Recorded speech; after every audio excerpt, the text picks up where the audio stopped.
Okay. This is just going to be a sort of rambly scrap video. I've got some random stuff here that needs to go in the trash. So I'll be just kind of playing with it and talking and going over some things I learned in Computer Science 110 I think are pretty cool. So this is just going to be a kickback video, nothing in depth, no schematics, no nothing, at least for now. Some may be uploaded later. But let's see what we got here. So IR receiver, no use for that. Another IR receiver with some, these are actually high temp buttons, so these will survive a reflow. Those are good. I'm gonna go ahead and be pulling those off with the heat gun. Let's see here. This is actually I2C camera module from a drone, a very cheap drone. So I was going to try and repurpose this to use it as a security camera, outdoor security camera for the house. Can never have enough. So I might be looking at the data sheet for this and going over that a little bit. That's pretty cool, actually. I never actually did anything with that. I'm kind of disappointed. A hard drive board. I'm just going to be pulling the silicon off of here just to put them with the collection I got going. Looks like there's a big memory module here, some kind of voltage controller, or maybe even a motor controller there. And it looks like here is some kind of logic. Looks like some kind of security logic, maybe some kind of read-write protection logic for these pins. I'm not even sure what these 4 pins do for a SATA hard drive. They all got them, as far as I understand. This is out of a 320 gigabyte Samsung drive, I think, that came out of a laptop. So I'll be using the heat gun, pull this silicon off, putting that in the jar, and then I'll be pulling this SATA header off too, because I would eventually like to make a small breakout board for SATA. So yeah, we'll go ahead and pull those parts off of there. I got a couple of these little cheap solar lights that they have a little glass globe on them, and they have a black stake. You stick the stake in the ground, and it kind of reflects solar at night as it charges during the day, and then it stays on for a relatively long time at night. As soon as I got these, as soon as I pulled the tabs out of them, they never ended up charging completely, but they never were outside either. I tried to charge them inside, but obviously it's not enough sun, or they're just a crap piece of tech. So I'm going to be trying to pull these apart and trying to get the, obviously they've got some glue in here. I can already tell that might take the heat gun to get out. But I'm going to be trying to pull these solar panels out, just trying to put some light on them, see what they draw, see what kind of batteries inside of them, pulling these LEDs off, just kind of seeing what's in them, just scrapping stuff.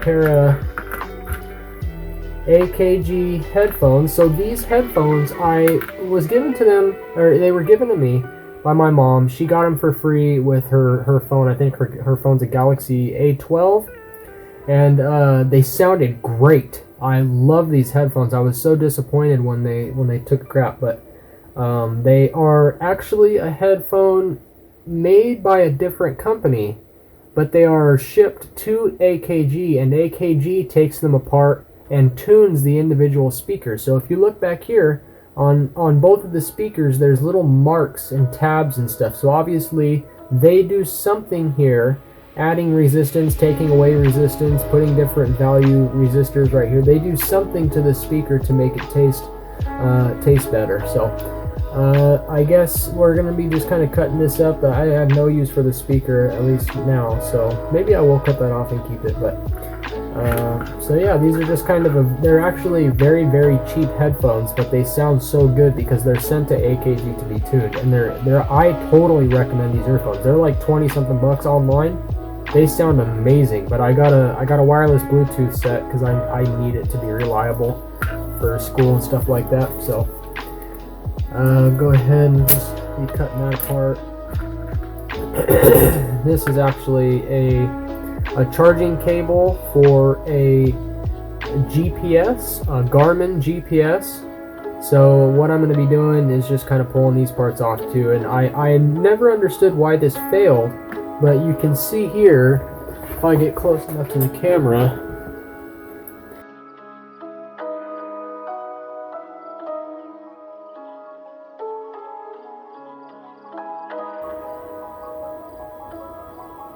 I don't know if you can see that. There you go. You see that black smudge? There's a line right on top of that black smudge. This whole chip exploded.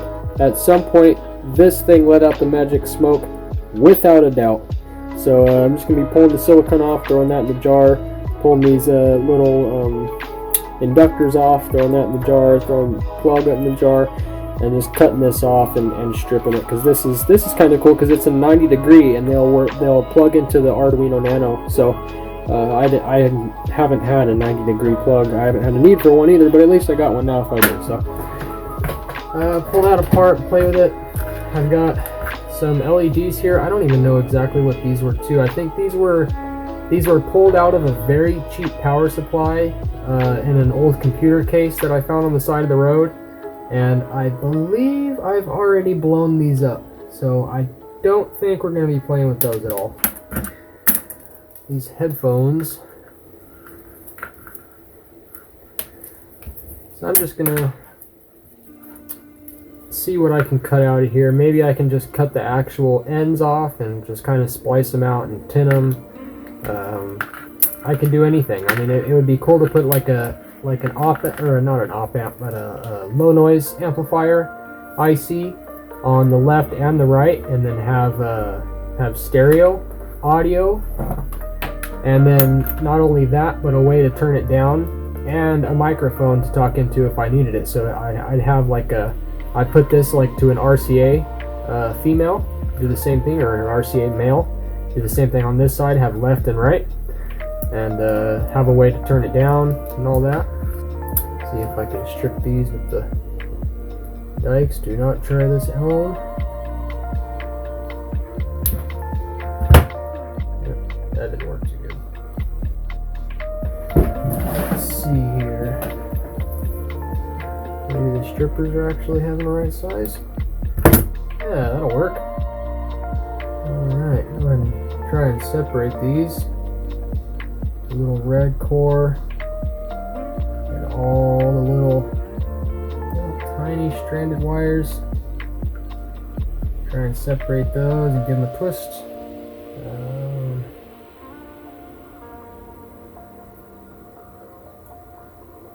There we go. Go ahead and do the same to the other side. Strip away some.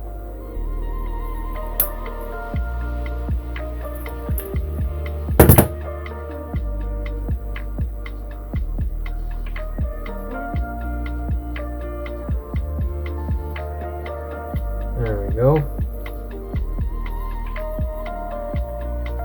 Good enough. Okay, so I have left and right here. Maybe I'll make a little adapter that I can plug this into a phone or something to have a way to turn it down and a microphone input, and then put these to some RCAs, and I'll have left and right RCAs out of a headphone jack. That'd be something cool to play with. So, go ahead. Wrap that up, keep that cord around for later. It is braided too, I like that. I had a real good set of braided earphones in high school that were also very cheap, but just were so good. Alright, let's see, what's next here? Let's go ahead and wake the heat gun up and try and pull off these switches here. There's some LEDs in the back too. I'll go ahead and try and play with those. Let's see if they're 5 volt. There you go. Cut that in half. Splice the other side. There we go. Alright. Go ahead and clip this up.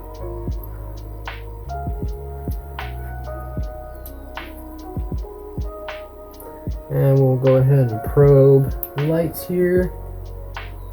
Let's see, I think I'm going to take the negative down here to this ground plane. Oh, haha, there we go. Alright.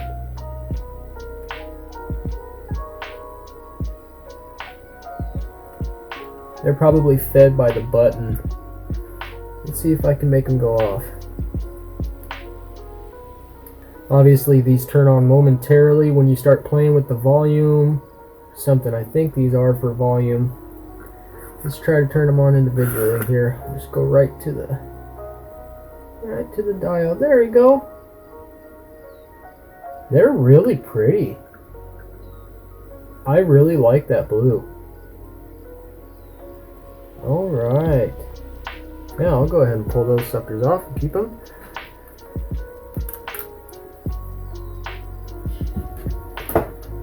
Set the wire off to the side. Gotta keep my trash clean. Alright, let's go ahead and turn the heat gun on. Max airflow.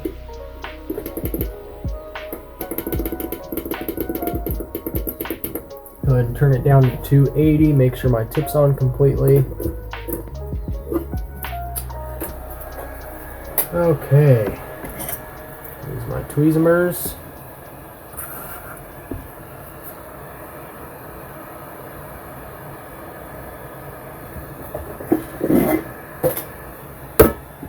Gotta set it on something metal to keep it from burning my desk up. Let's see here.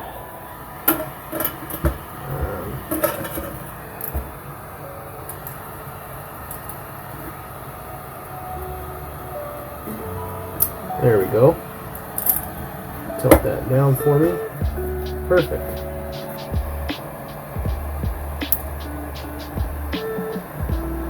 Okay, just let these get nice and hot.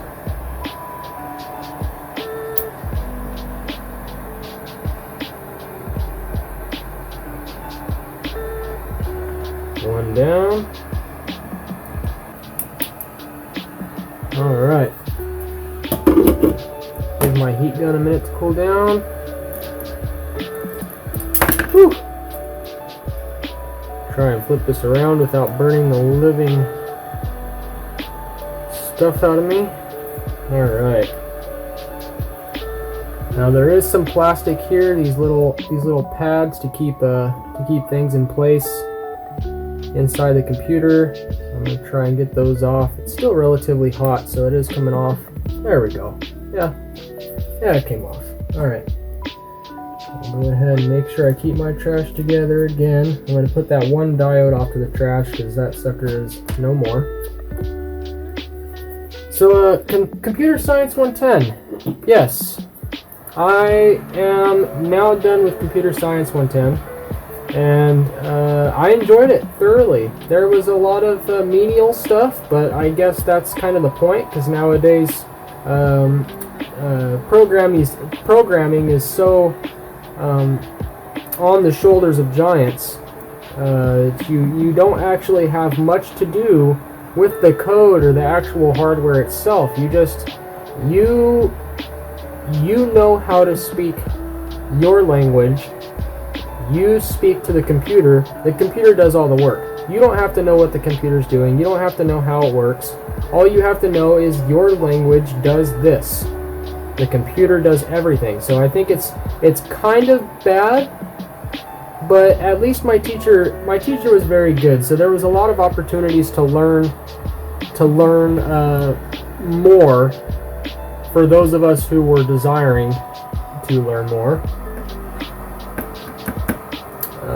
So it was fun. I definitely had a good time. My teacher was good. My final project, we were to take a game from the 80s, at least the section that I chose to work on. We were to take a game from the 80s. We were supposed to try and remake that game to some capacity. We could always customize it more if we like. It doesn't have to be exactly like the game, but we try to make a remake of the game in our vision. with the requirements that are provided. So there had to be a game loop, there had to be a user interface, there had to be an item management system, there had to be a score management system. That one's ready. So it was a lot of formatting, a lot of putting together, and just you know, it was very interesting. The actual code got relatively hard, specifically because my project in Unity, you have these things called colliders, and you're able to make the collider a polygon type and change where the walls are on a sprite. So when two sprites hit each other, where exactly is the border on the sprite? Where do they collide? Do they collide when the sprites hit the middle of themselves? Do they collide at the edges? So you can kind of draw the collider how you want, and kind of get it accordingly. So my characters, I did Arkanoid, so it's basically a brick breaker game. And my paddles, I wanted my paddles to have different shaped colliders because my paddles were different shapes.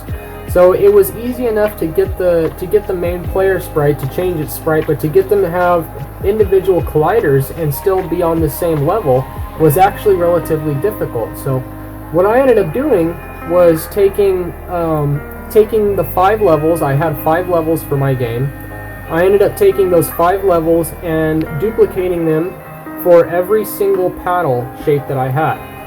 And every paddle shape had its 5 levels, and the first level called was determinant on what paddle you chose when you use the user interface. So it was hard to get the colliders to work exactly how I wanted, but it ended up working out. And I'll go ahead and take a look at these lights. Okay. Get my trusty rusty screwdriver here.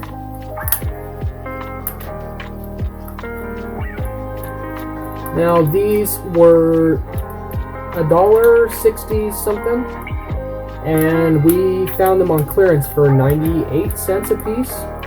And I was surprised they sold them for a long time. So even after they were on clearance, they went back off clearance and were normal price for a while, and they were still in stock at the Walmart near me. So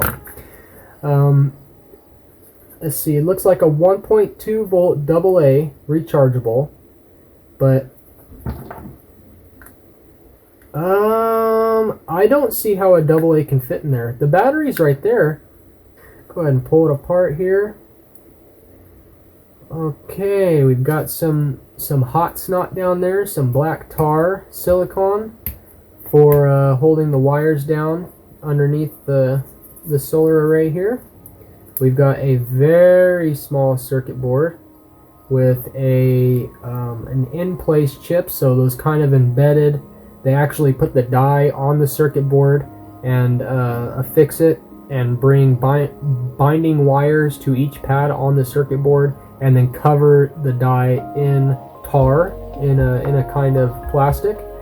And so they're basically creating the chip on top of the circuit board. It's a very, very cool technology, very cheap technology, and absolutely unserviceable. So okay, 2/3 pile. So obviously 2/3 is a type of AA. 2/3 pile is a type of AA rechargeable battery. So that's what we've got here, AA Westinghouse rechargeable. That's a cute little battery.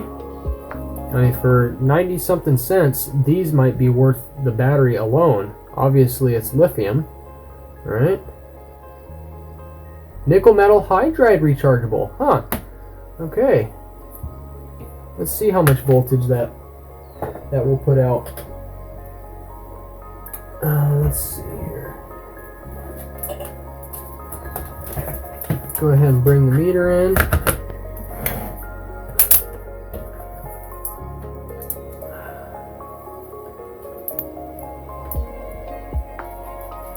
So let's see here.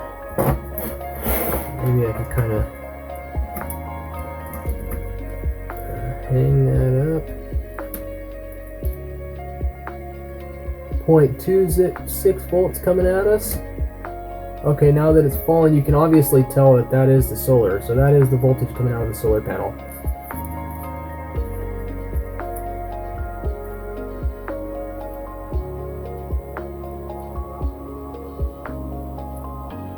So you've got input battery, your ground plane goes straight to the LED, a current limiting resistor that goes to a pad on the LED. Or on the embedded chip here. So there's not really anything to this. Let's see if there's any way to get this solar panel out. I think I'm gonna have to try and get some of that silicone up without breaking the wires too close to the solar panel.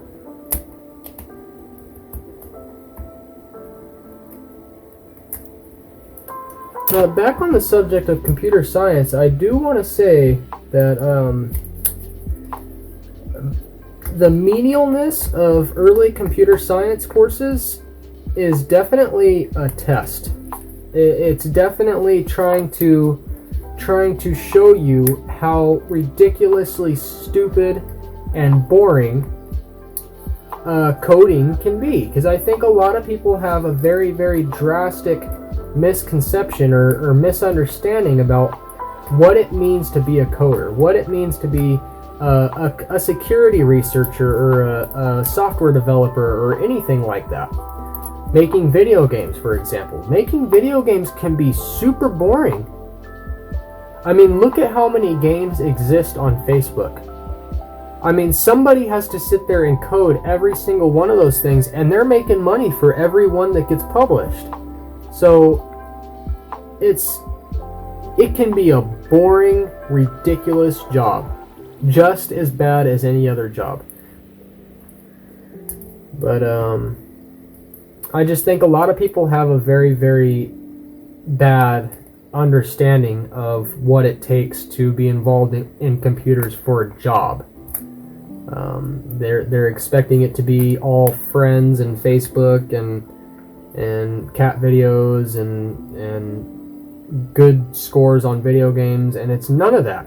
It's playing and building the same thing over and over and over until you get enough experience. Once you have enough experience, then people will start looking at you for fun code. And it's like Dave Plummer. I watch his YouTube channel. He's a retired Microsoft software engineer, and he worked on several of the operating systems, both early on and a lot of the precursor stuff to what we have today. A lot of the early stuff for Windows NT, and he's done several different things for money over the years. Obviously, he worked at Microsoft, but he has patents for different programs, different things that he's built, I'm sure, and those patents have made him some money. But he actually has done businesses after his retire or his departure from Microsoft, and those businesses have eventually turned into him just doing nothing but enjoying himself.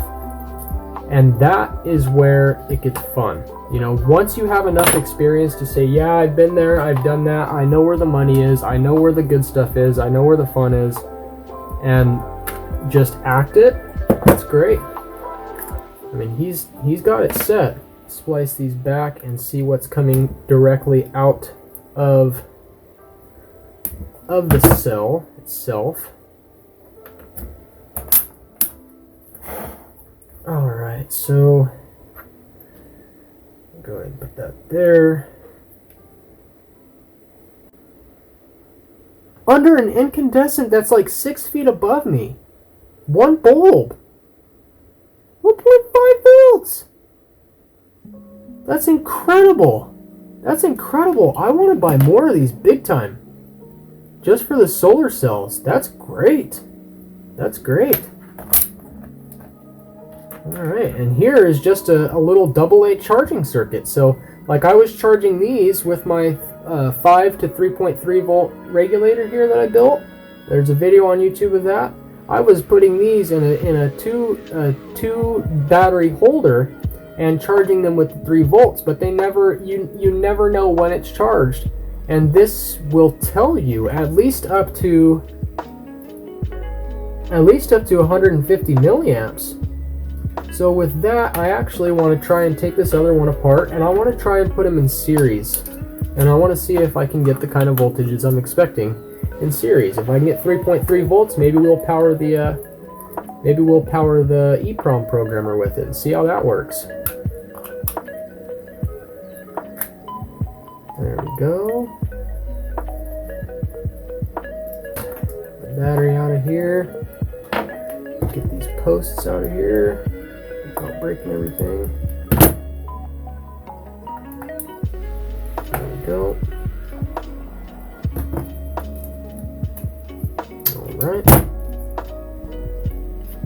Alright, there we go. Got my 2 circuits here.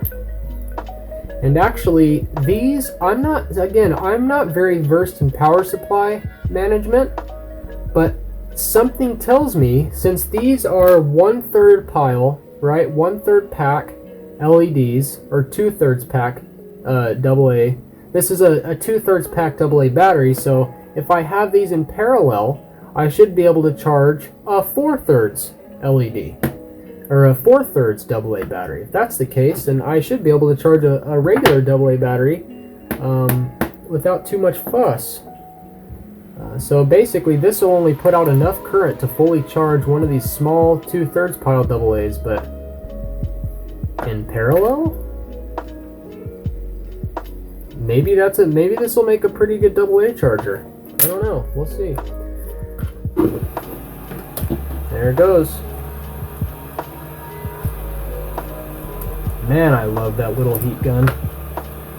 That thing has been tried and true since the day it showed up here. Like I said in my other videos, I bought the wrong 858D. You don't buy the cheap one that has the two, I think it's got 2 knobs and a button in the middle, or 2 buttons and 1 knob in the middle. That's absolute trash. Absolute trash. That this one with the 1 knob on the side, 2 buttons up and down, and a digital display, that one's great. With the ribbed sides, that one's perfect. Okay, now let's see if I can put these in series.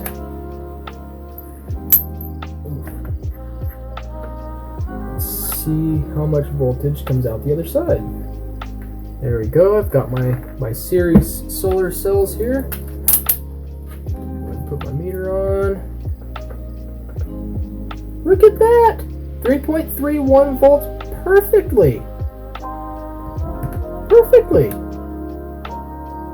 Exactly 3.32. That is precisely what this puts out. These are great!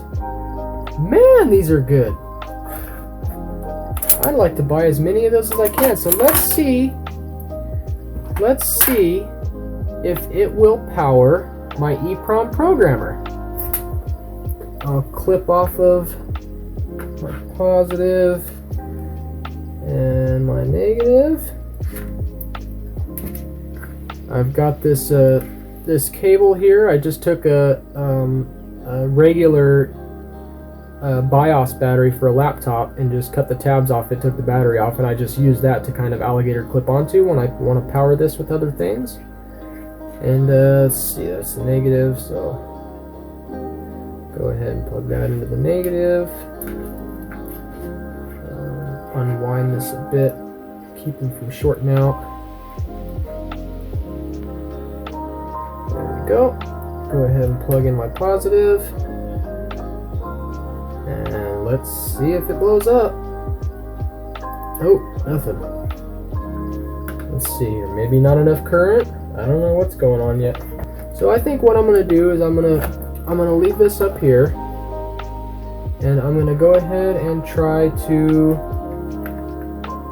probe the voltage while I power on the EEPROM programmer and try and see what it's spitting out without actually doing anything. It's got 3.38 volts. Fluctuating a bit.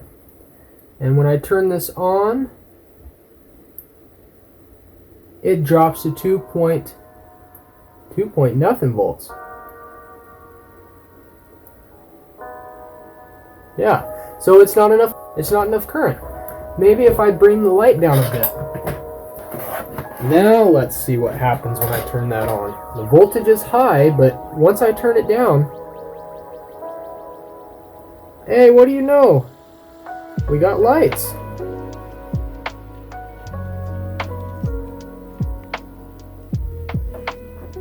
We got lights. Let's leave those on. I'm gonna try and prop these up. Let's see if we can read here.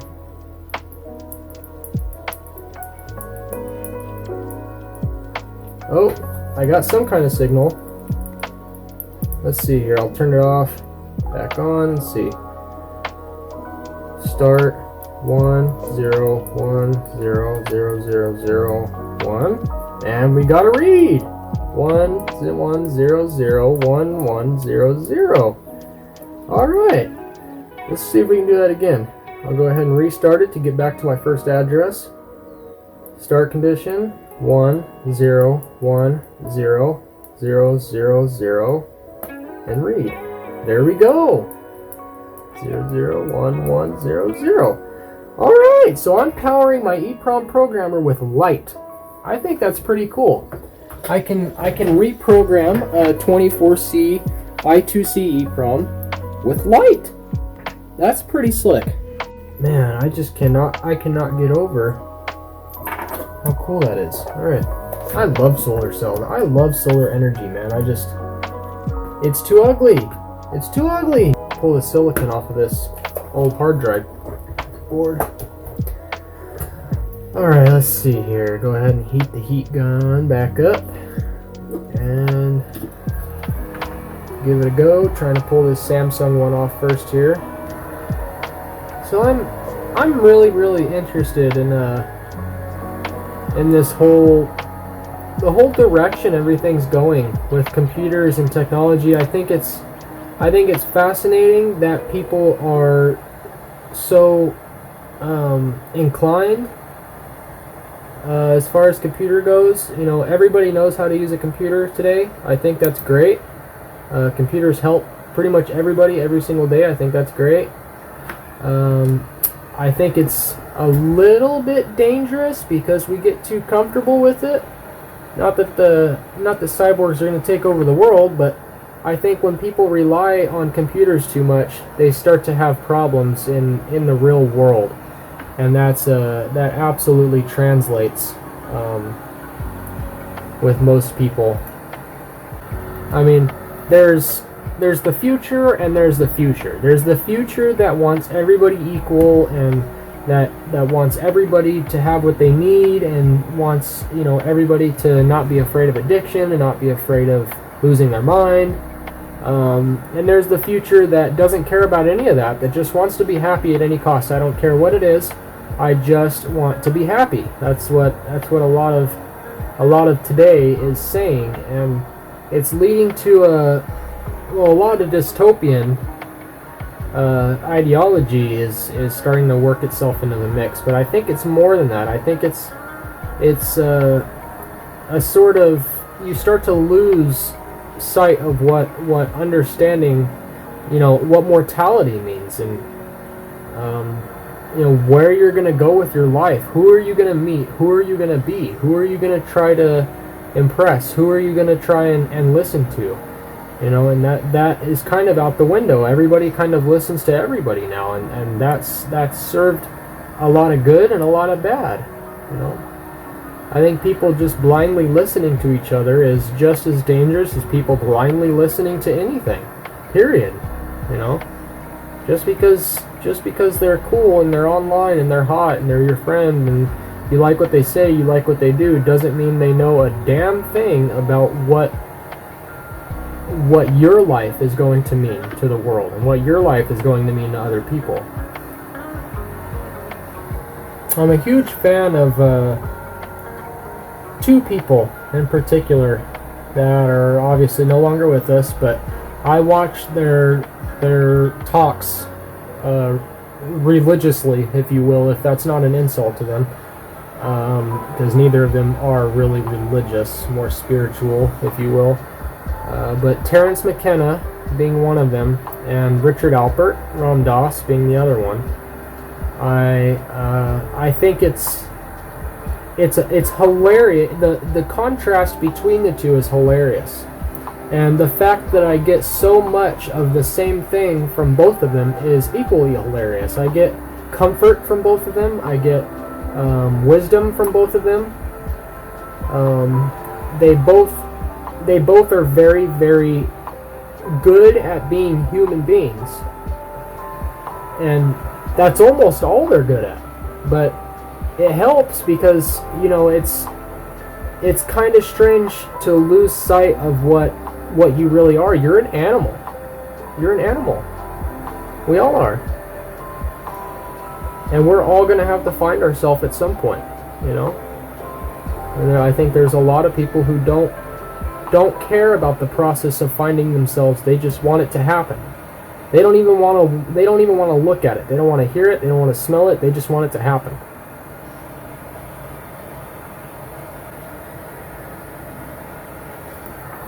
Okay, I'm going to have to let that cool down for a second. We're going to have to turn the heat up on that. That was not really even close to coming up. Go ahead and put it to 300.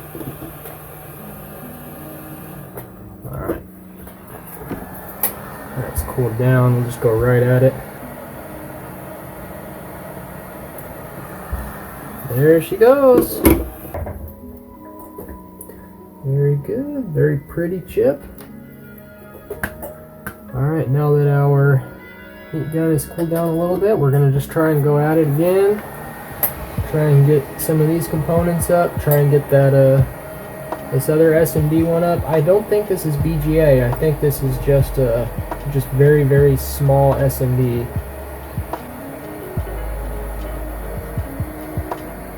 Come on, Debbie. This one will come up quick, I already know. Yep, there we go.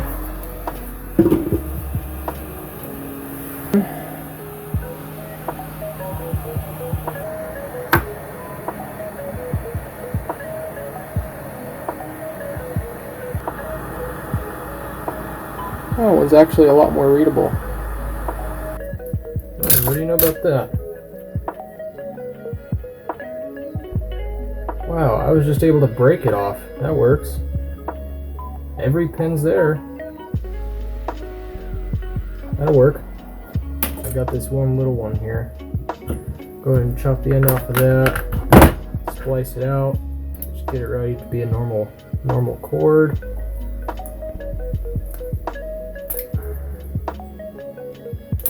There we go. There we go. So broken out, 90 degree, USB-B, I think this is, micro USB-B. Alright. And what's on the actual chip here? It looks like we've got a couple of inductors, that voltage, either a comparator or a regulator of some type that let out the magic smoke.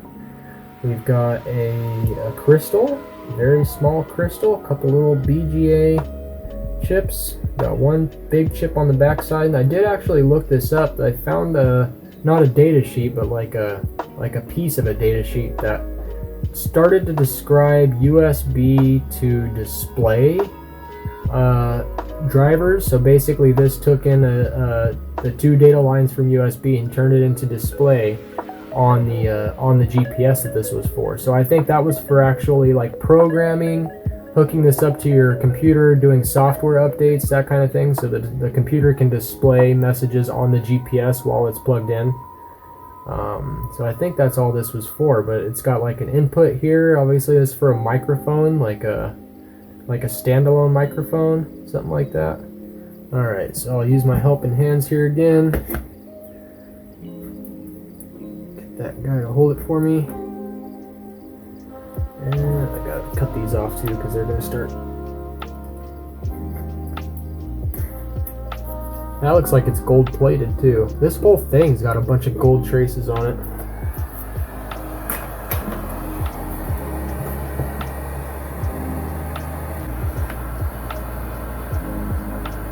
There we go. Easy enough. Go ahead and just go right at it with these couple inductors. Alright.